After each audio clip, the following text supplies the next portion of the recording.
have you heard of this company called Onward, which is a post-breakup concierge service? Details, please. According to 2018 research by McKinsey & Company, the subscription e-commerce market has grown by more than 100% a year over the past 5 years.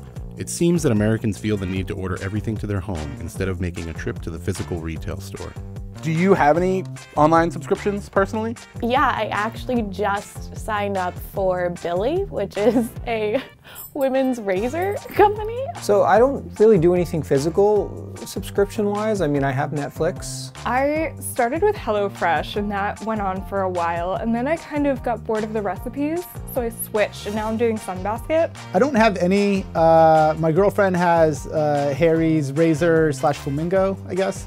I sometimes steal some of her razors. And there are also things like Hers and Hims that do birth control aimed things. Does that seem strange to you that people are willing to go that far to save a little bit of time? Honestly, those I actually find the least weird. Like the idea of having tampons sent to my house once a month is genius. Same with birth control. Those are like once a month things, and like when you need them, you need them. It's like suddenly it's a thing. I don't know if I want like my medical prescriptions prescribed to me over the internet by some random person and then sent to me in the mail. You know, there's like cactus that are like limp and they're like, hey, here are your boner pills, but you don't have to talk to anyone. You can just sign up, you know, maybe do a discreet consultation online and we'll ship everything right to you.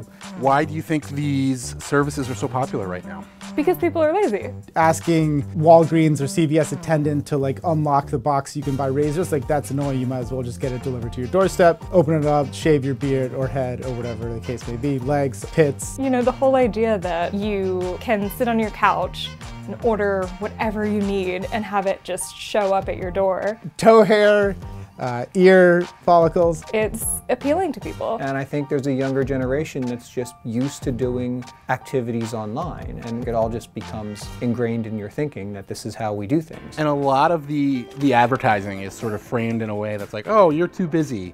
You don't have enough time to do this. Let us do it for you. They send clothes right to my door, which is great because I've got zero time for shopping. Do you think that you're too busy in your own life? I think people like to think that they're busy because it makes them feel like they're like somehow accomplished, needed. I'm always thinking of a million things at once, and I think that these subscription services help people with that, especially the allure of like, oh, I don't have to think about buying more toothpaste or a toothbrush. I don't know how Hims is advertising in Kansas City, but in New York where you have to walk there or take the subway, haul these bags back and forth. I think that's where the payoff or the convenience factor really does play in. There's a drive to sort of turn everyday activities into a bit of a cult. Casper's a perfect example of like one of these companies that's successfully managed to turn itself into this sort of cult phenomenon around sleep and this and that, but really it's, you know, it's mattresses. All of this stuff, when you take it together, in the internet age that we live in, do you think that we are, in general, becoming a culture of shut-ins? Yes, we are. I don't know that I'm ever really getting that much like fulfilling human interaction if I'm just like walking into my local Chinese food restaurant versus like having it delivered. It's about the same. That small interaction you have with the cashier might not seem like much, but when we live in an isolated society where we're all working at computer screens and not really spending a lot of time talking to people face to face, it's just one more piece of that you're removing from society. You know, a lot of the time we do spend interacting with one another is via Slack or Snapchat. I guess no one uses that anymore, but like Instagram. We are at home watching Netflix, ordering everything you could possibly imagine to the house. Welcome to the new age.